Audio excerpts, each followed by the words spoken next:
जब इस आयोजन की तैयारी में था तो रेमंड कार्वर की एक कहानी मेरे जहन में थी और मेरे जहन में ये भी था कि अक्सर कहानियाँ स्त्री पुरुष के बीच के प्रेम को लेकर केंद्रित रही हैं, तो वो कहानी उससे अलग थी। वो कहानी जैसे हम दुनिया से कैसे प्रेम कर सकते हैं, सो लिटिल सो नियर इस नाम था उस कहानी का। थोड़ी लंबी कहानी थी लेकिन इतनी मार्मिक कहानी, और मुझे लगा कि मैं कुछ अपने साथी रचनाकारों के बीच अपनी तरफ से प्रेम का कुछ नया आयाम प्रकाशित कर पाऊंगा। लेकिन जब फिर मैंने एक कहानी पढ़ी इवान बुनिन की इडा, तो मुझे ऐसा लगा कि जो प्रेम की संकल्पना है या जो प्रेम के बारे में मैं बहुत जो भी थोड़ा बहुत सोचता हूँ उसके ये बहुत निकट पड़ती है। और जो भी मैंने हिंदी की या दूसरी भाषाओं की कहानियाँ पढ़ी हैं उससे थोड़ी अलग हटकर भी है। और चूँकि कहानी पढ़ी नहीं जा रही है इसलिए मैं ये कह रहा हूँ, मैं अपने वक्तव्य की एवज़ ये बात नहीं कह रहा हूँ। तो मुझे लगा कि जो जिस तरह से ये अनकही को व्यक्त करती है, ये प्रेम कहानियों में एक अलग मकाम रखती है। और इस तरह की कहानियाँ हमारे यहाँ नहीं हैं, लेकिन ये कैसे रचा जा सकता है, अव्यक्त अनभिव्यक्त को कैसे रचा जा सकता है, एक मास्टर कैसे उसमें प्रवेश करता है, कैसे वो भाषा की गरिमा रखता है, कैसे वो पाठक की रुचि को उसमें समाहित किए रखता है। इन सभी छोटी छोटी ऐसी चीज़ें थी कि मुझे लगा कि इस पर बात होनी चाहिए। अब लेकिन चूंकि हिंदी में नहीं थी ये कहानी, तो मैंने कहा थोड़ा सा श्रम हो जाएगा, इस बहाने कुछ बातें हो जाती हैं। तो फिर मैंने उसके बहाने इस कहानी पर और कहानी के बहाने प्रेम पर एक जो जैसा अपेक्षित था वक्तव्य लिखा, वो मैं आपको पढ़ रहा हूँ। अनभिव्यक्त प्रेम की व्याप्ति का काव्य। पोलिश निर्देशक कीस्लोवस्की की मशहूर ट्रिलॉजी की एक फिल्म ब्लू के आखिर में पार्व से जीवन के मर्म को इंगित करती कुछ काव्यात्मक पंक्तियां उभरती हैं। परोक्ष रूप से फिल्म के केंद्रीय स्वर को रोशन करती ये पंक्तियां यूं हैं। हालांकि मेरे पास भविष्य को जानने की मेधा है और सारे रहस्यों को समझता हूँ, मेरे पास इतनी आस्था भी है कि बड़े बड़े पहाड़ों को हिला सकूं, लेकिन यदि मेरे पास प्यार नहीं है तो मैं कुछ नहीं हूँ, कुछ भी नहीं। प्यार धैर्य है, प्यार दया है, यह किसी से ईर्ष्या नहीं करता, शेखी नहीं बघाड़ता है और न घमंड करता है। यह हमेशा बचाता है, हमेशा भरोसा उम्मीद पोसता है, नाकाम कभी होता नहीं, दृढ़ हमेशा रहता है। क्योंकि भविष्यवाणियां गलत हो जाएंगी, जुबान बंद पड़ जाएगी, ज्ञान कुम्हला जाएगा, बचेंगे ये तीन, आस्था, उम्मीद और प्यार, लेकिन सबसे ऊपर प्यार। वस्तुतः ये पंक्तियां बाइबल में दर्ज हैं जिन्हें फिल्मकार ने कलात्मक ढंग से बाखूब इस्तेमाल किया है। कोई धर्म ऐसा नहीं जिसमें प्यार को लेकर इस तरह का बखान नहीं मिलता हो। किसी भी देश या समाज के साहित्य के केंद्रीय स्वर की प्रवृत्तियां इसी के इर्द गिर्द देखी और परखी भी जा सकती हैं। प्रेम क्या है? क्या प्रेम सत्य है? क्यों होता है? कैसे जन्मता है? क्या इसकी कोई आयु होती है? क्या यह किसी आकर्षण से बंधा होता है? यह होता क्यों है? इससे मिलता क्या है? क्या यह अमर है या मर जाता है? क्या यह करुणा है जिसके कारण साहित्य में गहरे व्याप्त रहता है? यह एक तरफा है या दो तरफा, या इसके परे अनभिव्यक्त भी होता है, हो सकता है? क्या यह ईश्वर प्रदत्त होता है? क्या समय और दुनिया की विकटताओं, विडंबनाओं से यह प्रभावित होता है? उसकी उपस्थिति और व्याप्ति पर संदेह किए बिना प्रेम के बारे में विचार करते हुए मेरे सामने ऐसे और दूसरे ढेरों प्रश्न खड़े होने लगते हैं। इन प्रश्नों के क्या उत्तर हो सकते हैं यह जाने बगैर एक चीज मगर तय है, जीवन में प्रेम की उपस्थिति उसे अधिक सहनीय, सुंदर और सार्थक बना डालती है। बरसों पहले स्टीफन zweig की एक तरफा प्रेम की आजीवन याद रखने वाली अद्भुत कहानी एक अनजान औरत का खत पढ़ी थी, जिसे बाद में भी न जाने कितनी बार और पढ़ लिया होगा, लेकिन अनुभूति और रचाव के स्तर पर वह हर पाठ में कुछ नया आस्वाद छोड़ जाती है, जिसका एक छोर अक्सर इस प्रश्न में जाकर अटकता है, क्या कोई स्त्री किसी को इस तरह इतने आवेग में होकर प्रेम कर सकती है जहां प्रतिषाद की संभावना भी न हो। आदिम काल से ही आपसी प्रेम के हासिल के लिए धन दौलत या तमाम नाते रिश्तों और ऊंच नीच के परित्याग की बेशुमार दास्तानें भरी पड़ी हैं, जो अपनी तरह से उसके एहसास को प्रणम्य बनाती हैं, लेकिन उसकी चयनित, एक तरफा और आजीवन वैसी ही उत्कट उपस्थिति जैसे वह रक्त या सांसों की तरह जीवन में घुला हो, उस एहसास की पवित्रता के साथ उसकी इंसानी संभावनाओं का भी पता देती है। अक्सर यह कह दिया जाता है कि जो आदान प्रदान से संचालित हो वह दुनिया है, और जहां का प्राण तत्व केवल प्रदान करना हो वह प्रेम। लेकिन उस जीवन स्थिति का क्या जहां प्रदान करने की नौबत या छूट ही न बन सकती हो, जहां वह कारण अकारण अव्यक्त रह गया हो। रूस के खाते साहित्य का पहला नोबेल पुरस्कार पाने वाले लेखक इवान बुनिन की इडा इसी अलक्षित अनुभूति पर केंद्रित कथा है। संक्षेप में कथा यूं है। इडा नाम की युवती अपनी सहेली माशा के घर कुछ समय रहने आती है। वह एक सामान्य मगर आकर्षक दिखती लड़की है। माशा अपने पति महाशय के साथ रहती है। कुछ समय के बाद वह वहां से चली भी जाती है। माशा के पति का कहानी में कोई नाम नहीं दिया है, इसलिए उसे महाशय कहा गया है। इडा के जाने के बाद महाशय कभी कभार उसे याद तो करते हैं, लेकिन ऐसा भी नहीं है कि उसके लिए तड़प रहे हों। साथ रहने के दिनों में उन दोनों के बीच ऐसा कुछ नहीं दिखाया है जो रेखांकित करने योग्य हो। इडा के उस घर से जाने के 2 बरस बाद वे महाशय किसी काम से निकलते हैं और सुदूर प्रदेश की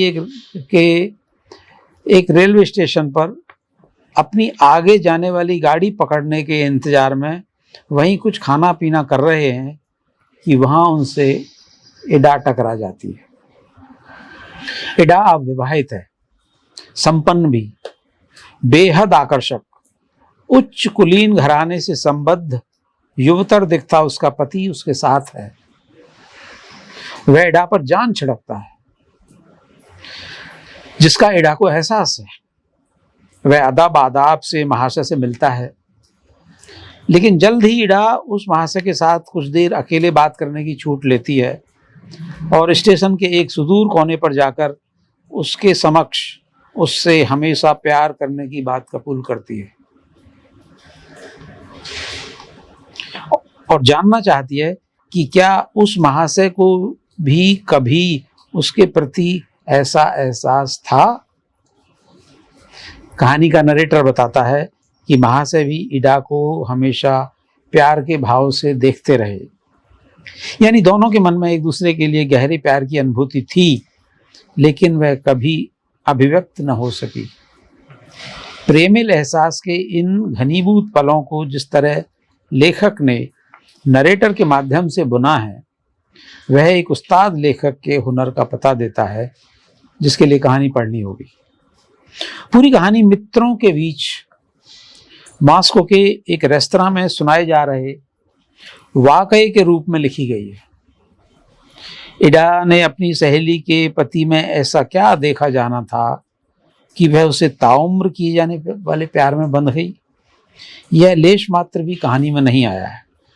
इडा के बारे में जरूर कुछ बातें आई हैं जिसमें उसके सौम्य आकर्षण का अंदाजा होता है, लेकिन गौरतलब हो कि दोनों की औचक मुलाकात होने पर प्यार किए जाने को इडा ही कबूल करती है, महाशय नहीं। वे मन ही मन जरूर उसको जानते हैं। यह तब और हैरत में डालता है कि मुलाकात के समय इडा न सिर्फ विवाहित है, बल्कि एक ऐसे संपन्न आकर्षक युवक से विवाहित है जो उस पर जान भी छिड़कता है। ऊपरी या कहें दुनियादारी के तौर पर देखा जाए तो कोई वजह नहीं है कि इडा आज उस प्रेम में होने की स्वीकारोक्ति करती जो एक वक्त उसके मासूम अतीत का हिस्सा रहा हो, भले अनभिव्यक्त। कला और साहित्य की तरह प्रेम की यही तर्कातीत रहस्यमयता, उसके अलक्षित मगर होने की संभावना उसका सौंदर्य है। किसी से प्रेम या पसंद किए जाने को कुछ भी तयशुदा मानक नहीं हो सकता है। अलावा इसके इस कहानी के संदर्भ में जिसे पजेस यानी हासिल किए जाने की आकांक्षा न हो, उससे तो ताउम्र प्रेम करना उसे एक अलग फलक पर तान देता है। कहानी के दोनों पात्र अतीत में अपना जीवन जीते हुए एक दूसरे के लिए प्रेम की भावना से भरे बिंधे रहे, लेकिन अव्यक्त ब्रैकेट में लिखा मैंने नैतिक कारणों से सहेली का पति पत्नी की सहेली से एक दूसरे को इसका आभास भी नहीं करा पाए। पाठक के मन में जिज्ञासा हो सकती है कि एक दुर्लभ संयोग के चलते 2 बरस बाद उनकी मुलाकात हो गई, जो यदि नहीं हुई होती तो क्या तब भी यह अनुभूति बनी रहती? इसका उत्तर कहानी के शिल्पगत पाठ और उसकी धुंधली संभावनाओं में विन्यस्त है। लेखक यह कहानी को किसी उत्तर या पड़ाव तक लाने की आकांक्षा नहीं है, क्योंकि जैसा थॉमस कार्लाइल ने कहा है, लव अनएक्सप्रेस्ड इज सेक्रेड, जिसकी महक और तड़प का आभास उसे हो गया है। कहानी से एकाधिक बार गुजरते इसे अनुदित करते हुए लगा कि प्रेम जैसे बहुलिखित, बहुपठित और अति परिचित थीम पर जब कोई उस्ताद कलम चलाता है तो इंसानी मन की कितनी अनसुलझी अंधेरी परतों के बीच में वे मानवीय एहसासों के ऐसे सत्यों के रेशे उकेर लाता है जो जाहिर लगते हुए भी नए और अपनेपन का एहसास देते हैं। कहानी का नरेटर संचालक चुंबन के बाद वापस लौटती इडा के दृश्य के बाद अपने साथियों से कहानी के संबंध में एक भी टीप किए जाने को बरस देता है, क्योंकि विमर्श अनुभूति की हत्या कर डालता है। यह थोड़ा सा मैं आपको बता दूं, क्योंकि कथा में सबने नहीं पढ़ी होगी। वो उससे दोनों मिलते हैं रेलवे प्लेटफॉर्म पर, जब वो उसके स्वीकारोक्ति करती है कि वो देखता रहता है उसे, कुछ ये भी नहीं कहता कि हाँ मैं भी तुम्हें करता था। नरेटर ने दूसरी तरह से उसे मन ही मन से कहलवाया है। इडा भी उसे देखती रहती है, सन्नाटा है वहाँ। दूसरी तरफ कहीं स्टेशन पर उसका पति होगा, या जो बर्फबारी हो रही है उसकी पिघलन है चारों तरफ, वो बस उसे देखती रहती है। फिर उसे लेकिन आंखों से देखती है उसे, फिर वो उसके निकट आती है और एक कसकर चुम्बन लेती है उसका। वो उसको चुम्बन भी लेने देता है, उस पर भी लेखक ने कुछ नहीं कहा, और उसके बाद वो वापस चली जाती है। हाँ, कहानी में ये भी नहीं कहा कि उसके बाद क्या हुआ, उसने कुछ आवाज दी या कहा, जैसे एक अस्पष्ट, एक धुंधलका सा लेखक ने वहां छोड़ दिया, क्योंकि वहां किसी निष्कर्ष तक पहुंचने की कोई जल्दी नहीं है। कहानी उस निष्कर्ष के लिए जैसे नहीं बनी है, कहानी जैसे उस अभी तक पढ़े।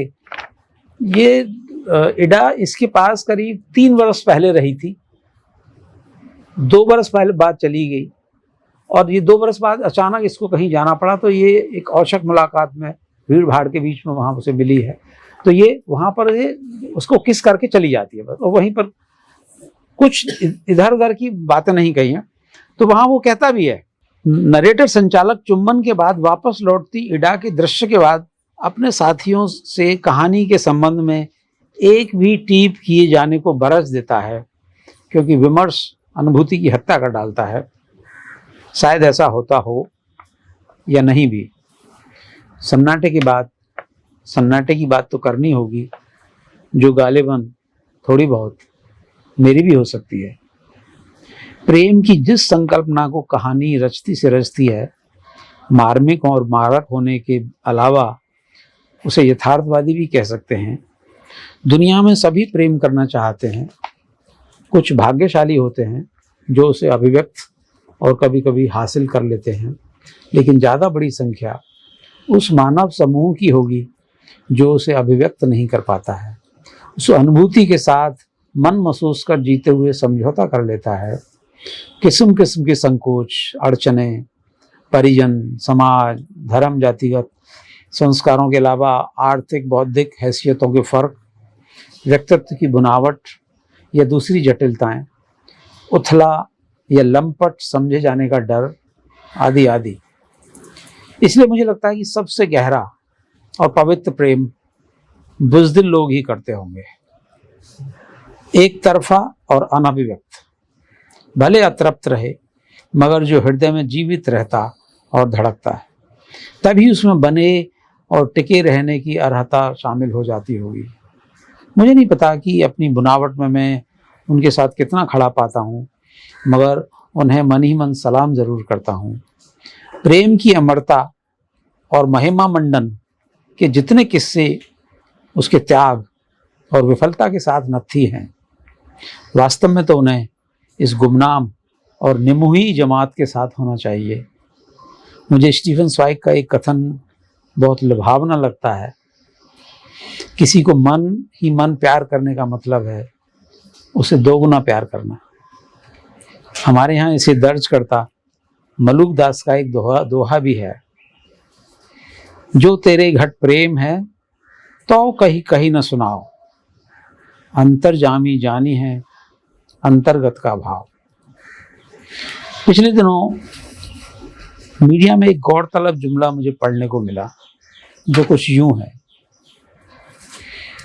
यदि वह बचा रह गया तो प्रेम है, यदि खत्म हो जाए तो प्रेम कहानी, और यदि शुरू भी ना हो सके तो कविता। बुनिन की यह कहानी इडा और महाशय के बहाने अव्यक्त और बचे रह गए प्रेम की ऐसी प्रेम कहानी है जो हमें कविता की संवेदना पर ले जाकर छोड़ती है। प्रेम की स्फूर्त संभावना बुनते हुए जहां कहे से अधिक अनकहा गूंजता है, अनुभूतियों की अनुगूंज व्याख्या को गैर जरूरी कर देती है। शुक्रिया।